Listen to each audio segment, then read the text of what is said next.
Cape Horn, the southernmost tip of South America, notorious for some of the roughest seas in the world. 8 exceptional young adventurers are braving these waters on a demanding expedition.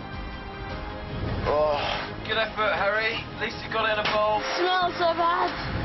Following in the wake of some of the world's greatest explorers, they've travelled far from civilization to work with endangered animals. The wildlife is completely amazing. The adventurers will be pushed to the very limits as they go to extremes to help the planet. It's horrible. It's really horrible. Can you just leave me alone? Ah! This is Serious Ocean.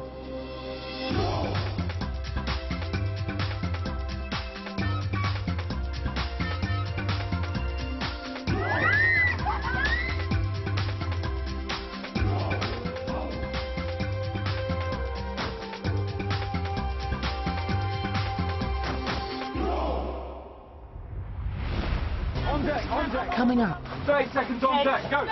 preparing for disaster. Trapping animals to save the environment. It's quite horrible though. And confronting the mighty Cape Horn. I really don't feel well. The Ocean 8 are getting close to the end of their epic 4-week voyage, sailing in the remote waters of Tierra del Fuego in southern Chile. They've taken part in many unique animal projects along the way and have just completed the first survey of one of the world's most southerly glaciers to check on global warming. Now they're preparing for the climax of the whole expedition. In a day's time, they'll head out into the huge seas of the Drake Passage as they attempt to become one of the youngest teams to sail round Cape Horn, finishing their voyage in Ushuaia in Argentina. We want all of the team to take all of the lessons learned from the last 3 weeks and put that all into play, and they will need to. Now they're working together a lot better, but they've got to keep going, they've got to keep it up. Before such an extreme challenge, Ben and Polly have a crucial last exercise up their sleeve. They spring it on the unsuspecting adventurers at 2 in the morning. Balance shape. Let's go. 30 seconds on deck. Go. Quick. Grab your boots. On deck. Go. The leaders want to see how the team would cope if there were a real emergency on board. Go. Yeah, you got 30 seconds. Move. Grab your oarskins on the way out. On deck. Go. On deck. Go. Go.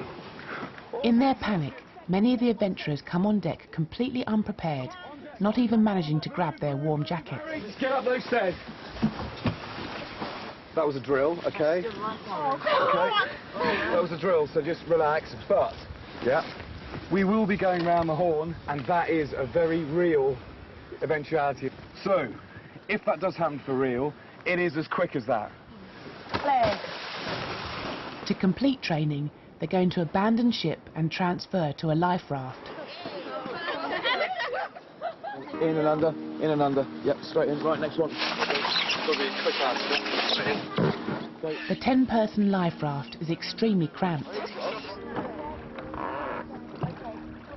Couldn't the boat sink at another time? It's not fair. Okay, Harry, can I point out one very real thing, is that this kind of thing will happen at the worst possible moment, and the worst possible moment is in the middle of the night when you're least expecting it. Yeah, and that's exactly why we did it. And I was least expecting it. David, you can't be asleep already.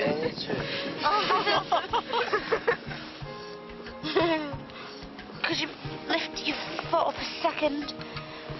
Okay, don't bother anybody. Just leave your... Charlotte, sorry. I know everyone's uncomfortable, but my foot's got 4 people on one shin and it hurts. We're already after 5 minutes going, all legs on mine. Yeah. Can you imagine spending days and days, possibly weeks on here? Yeah, in a real survival situation.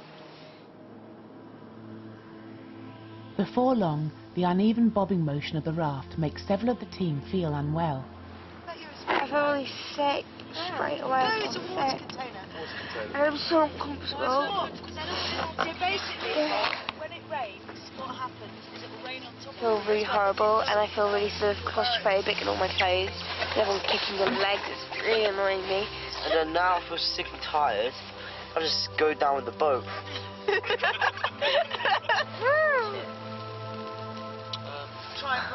off as well.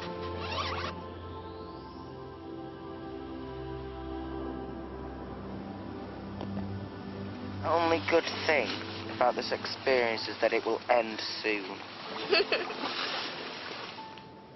After an hour on the raft, the leaders signal to Valhalla for the exercise to end. So let's step up. Okay, Katie. So seasick and now. Another glove there, don't we? Why aren't I balanced? It was really useful, to be honest. It just gives you the incentive not to crash the boat. Because I'm not going back in one of them. Throughout their voyage, the adventurers have been lucky enough to witness one of the world's most unspoilt wildernesses. And before they set off for the Horn, they have one final environmental project, highlighting a major threat to this spectacular region. Surprisingly, it comes from a cute little creature, the beaver, best known for its incredible ability to build dams, chopping down trees with its razor-sharp teeth. The root of the problem is that beavers are not native to Chile. A handful were brought here 60 years ago for their valuable fur, and they're multiplying out of control. Scientist Chris Anderson works to protect the habitat. The reason the beaver is a pest here is because there are no natural predators. The beaver, since it was introduced in the 1940s, is actually deforesting large areas of the islands that you've been sailing through, and sometimes you can't see it because they can be hidden behind even little hills. The adventurers head into the forest to see the scale of the damage. The area has been devastated by a colony of just 7 or 8 beavers. I had no idea it was going to be this big. This is terrible. There must have at least 100 trees, 200 trees are now dead. And the place is just completely swamped, so it's really, really horrible. Being here for 3 weeks now and seeing the most beautiful things and knowing that it's getting destroyed is very bad. I can't believe how much damage they can make here. Across the region, there are now thought to be around 100,000 beavers, and the population is growing rapidly. All of this absolute unique habitat is going to go. And so that's why they need controlling. And the only way really to control beaver in this particular area from various different projects that's been done and surveys is to actually eradicate them. The scientists use humane traps which kill the animals instantly. And they've set some near each of the dams built by the beavers. It's absolutely amazing that they can engineer this themselves. It looks like something a human would do. It's just put together so well. Suddenly, they spot something in the water. What? One of the traps has done its job. It's an upsetting sight for many of the adventurers. It's not nice to look at, yeah, it's not a joking matter, but that is a step in the right direction to restore this habitat, or at least make a start, okay? I know we have to kill them, and I know it's a good thing that we found one and everything, but it's really sad. It seems unfair to kill it when it's actually our fault, but it has to be done. We're helping Tierra del Fuego restore back to its natural place, and these are destroying it, so we can't really be that sorry for them. It just kind of seems ridiculously unfair that it had to get to this point, really. This is what they do to survive. How can we blame them for doing that? It's important that you understand conservation is not an easy thing. It's not just about bunnies and feel-good things. It's also about taking hard decisions. And all the things you've said are right, but nothing in conservation is easy, so we have to make these hard decisions sometimes. Before they leave the area, there's one last task. They're going to do some dam busting. Bottom stuff out first, fling it, disperse it out nice and wide, either side, and then let's get this water flowing again. Help one another, Harry, get a hold of it, yep, pull that out of the way. It's a tough job dismantling the dam, a tribute to the beavers' astonishing building skills. Whoa. Come on, Earthy, give him a hand with that big post. The hope is that with the water drained, the forest will slowly recover. Scientists want to repeat the operation on a massive scale across the whole of Tierra del Fuego before this unique region is spoilt forever. Back on Valhalla, the team decide to cook the beaver rather than waste the meat. Oh. But seeing it gutted on deck leaves Robin feeling uneasy about her involvement in the beaver culling project. It's not the easiest feeling knowing that you've helped kill an animal, and the fact that if this acquisition hadn't happened, they would never be able to get to this area, and they would never be able to kill the beavers. So somehow I feel like it's my fault, and I feel like I've killed the beaver. Then maybe another 100 years would we be sitting at Moncorvis Greenway? Yeah, no. It's or would really it be awkward, just rubbish like it was where we were? When the beaver is cooked, it has a strong and not very pleasant smell. The smell is really putting me off. Smell? What's wrong with smell? I've donated my beaver to Connor. Why? Because I find it truly, honestly disgusting. The taste is actually really good, but the smell is... smells a bit the smell is a bit gaggy, really, isn't it? Yeah. I just don't want to taste it. I'm just seeing everyone talking into it. It's really not nice. I don't want to eat it. Have you tasted it yet, Robin? Robin, you can't judge something if you haven't tasted it. It's actually cooked to perfection. I agree the smell is pretty revolting, but I think it's definitely worth trying because actually the meat is very tasty. Okay. And I think it will be surprised. David? Yeah, I haven't been myself to chew that. It's amazing. No tuna. So, I expect something really, really horrible, but it's really, really nice. It's like a steak on a stick. It's the team's last supper before they take on the biggest challenge of their lives. Conquering the Horn is seen by many as the Everest of the yachting world. Sailing round Cape Horn is not to be undertaken lightly. You know, it's big seas. It's always going to be big seas around Cape Horn. So it is going to be a roller coaster ride. So that means you're going to be over here 1 minute and then you're going to get flung straight across the other side of the boat. Before last night, I was looking so excited forward to the Cape Horn. I thought it was this very calm, yeah, most amazing scenery in the world. Yeah. Did you say sandy beaches? Yeah, sandy beaches with everything, yeah. And I was like, wow. But now all I hear is blowing.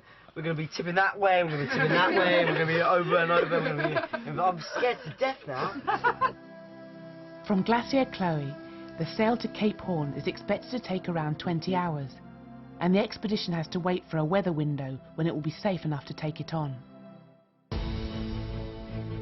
It's lunchtime next day when they finally get the green light to set sail. Ahead lie some of the biggest seas on the planet. I'm really nervous about doing it all just because of the history of the Horn. It is very dangerous. I'm going to be really, really scared about it, but I'm going to try my hardest just to pull through it. I'm feeling really excited because I really want to enjoy this last bit, but if I'm seasick I know I'm going to hate it, so I'm just a little bit worried.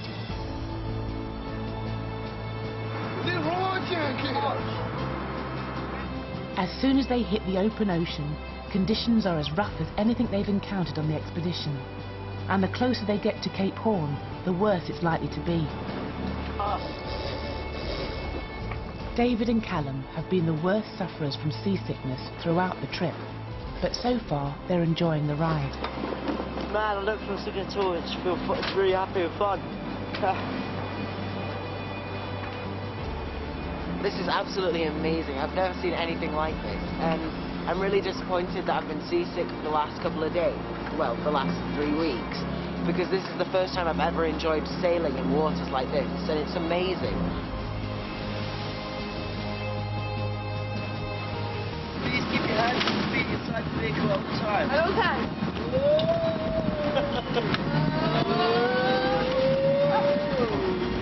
If I sit and not do this, I'm going to be so ill.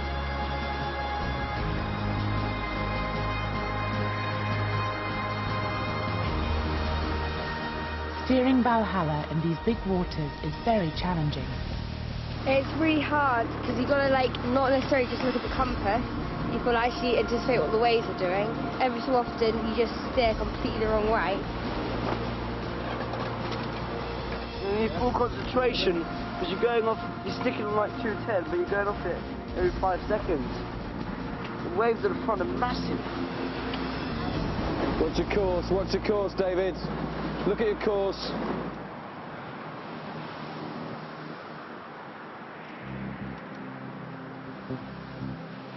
Sadly, after the early high spirits, the ocean swell starts to take its toll on Callum and David.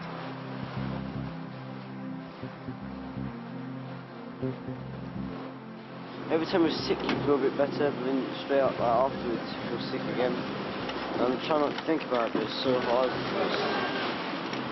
Oh man, it's ruining it.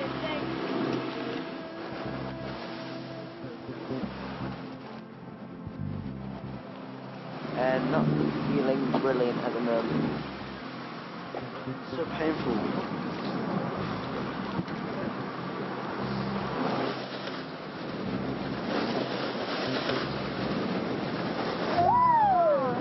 Oh, look at that! We've sighted some people's dolphins. I don't know how they can go in and out of there. I'd be pretty scared if I was in there. Our entertainment system died. David kind of died. Well, he's been ill, so I'm glad the dolphins came out. After just a few hours on the high seas, others are also starting to feel rough. Several of the team head down below to their bunks. Yeah. No, I really don't feel well. Oh, I'm not even...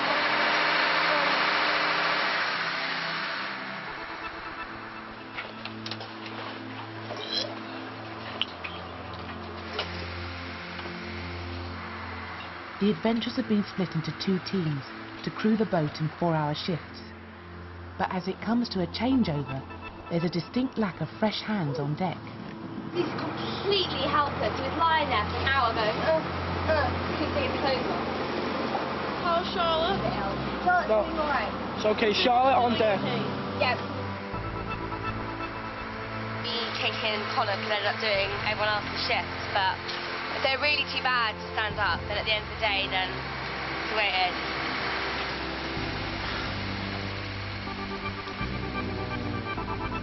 David is too weak to get up, so Sybil offers to empty his sick bowl. Are you done? Oh, Do you want another bowl? I can't wish up real.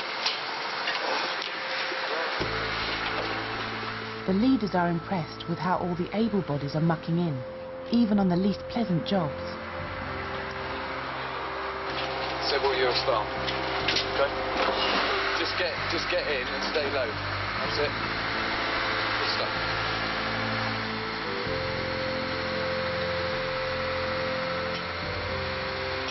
4 hours in, 3 people down, being very ill. So, yeah, it's going to be a long 24 hours ahead before we reach safe haven. And the waters haven't even got big yet. It's going to get possibly double the size before we get to the Horn. So, interesting. Anyway, time to go topsides. It's a bit smelly down here.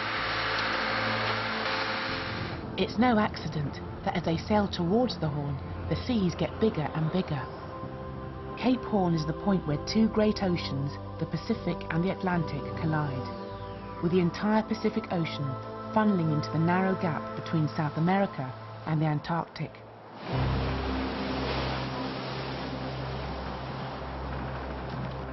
Sailing through the night, they edge ever closer to their goal, with the wind and the swell increasing all the time. As dawn approaches, they've just 30 miles to go, a sail of about 3 hours, and the huge sea is like something from another world.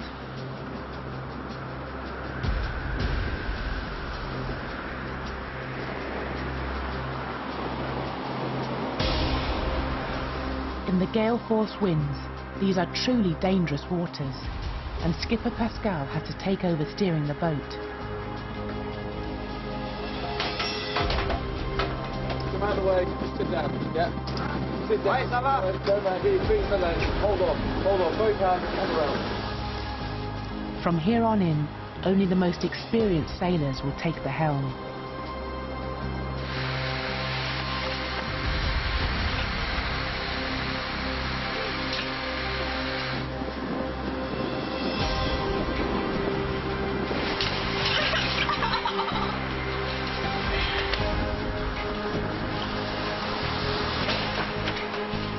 Doing anything below deck is getting almost impossible, even going to the toilet. It's very difficult to aim and you keep falling off the toilet and stuff, so it isn't the easiest task in the world. I kept dropping off, so it was really hard to stay on, but I had to hold on to the poles while I was doing it. I had to do it quickly and get out. This was really difficult.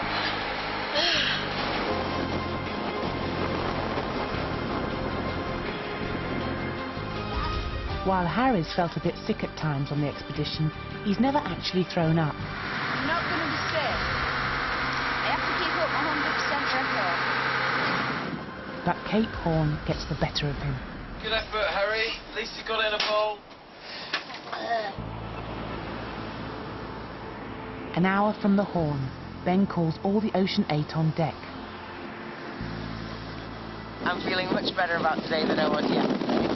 I don't feel ill at all at the moment. And this is the most amazing thing I've ever done in my life.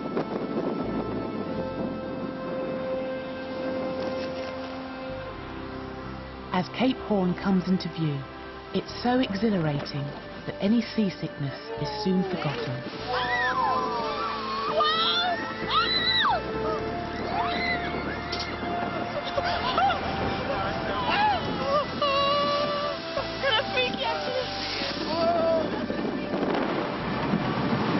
Scary but so fun. I'm feeling absolutely fine now. I can't believe that's Cape Horn over there. That's massive. Whoa! It's like a roller coaster ride. Longest roller coaster I've ever been on.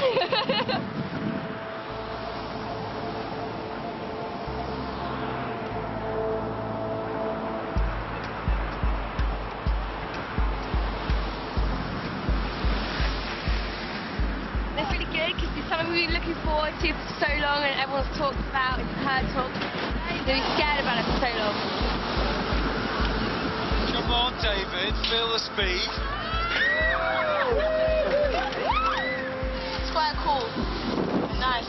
Just flow with the wind. I'm not scared anymore. It's great and I'm really loving it.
This is my first time round the Horn, it's your first time, and I'm going to remember it for the rest of my life, yeah? And I hope you do too. It is the most awe-inspiring place, it's been the most amazing expedition, and this is the culmination of 3.5 weeks of your hard work. And all I can say is, it started off as a group of 8 individuals, and we've finished up as a really close-knit family and working as a team.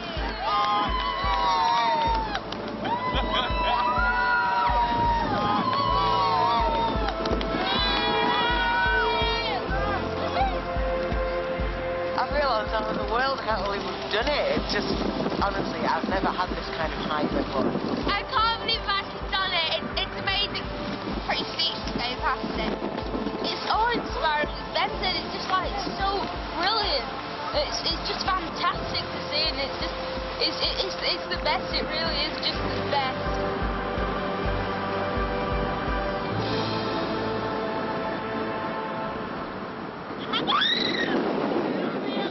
Rounding the legendary Cape Horn is a fitting climax to an epic expedition.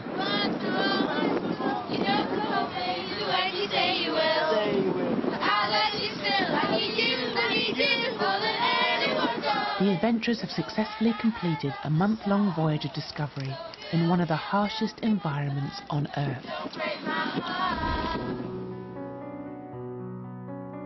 They've done so much, they've achieved so much, and I just think they've learned a lot about themselves. They are now 8 very changed people.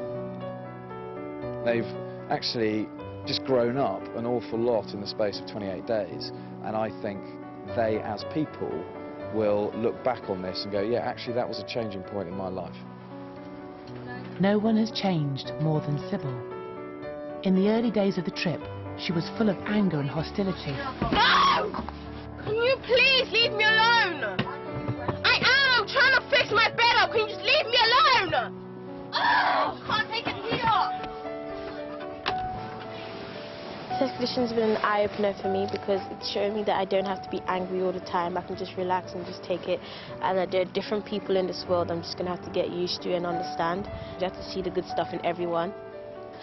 This is something else, and this is an achievement if I get up this thing. I don't have to give up in anything I do. I can carry on, like, no matter how much pain I'm in, I know I can carry on and keep going strong.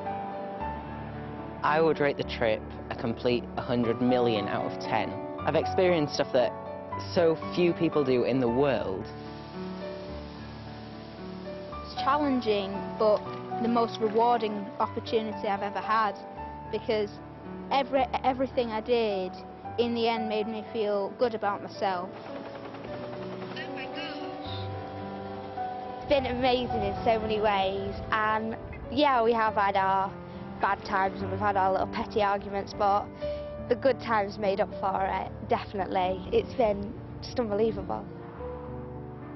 Can't lie and say that I enjoyed every second of it, but at the end of the day, without the low points of the trip, you could never have had the high points. I've had so many of those. It's just amazing. These memories are going to stick with me forever.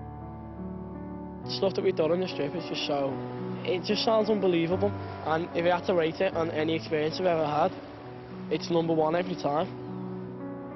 Although some moments have been really, really hard, the feeling that you get at the end of it is amazing. If I had the choice, I'd stay here for another month. Still can't get over the things I've actually done, getting close to elephant seals, stroking albatrosses, scuba diving, climbing a glacier. I've done so much. I'm going to be telling this story over and over again to everybody I know for the rest of my life. I just feel so privileged to have been a part of it. This has been the best thing I've ever done in my entire life, and it'll stay with me forever.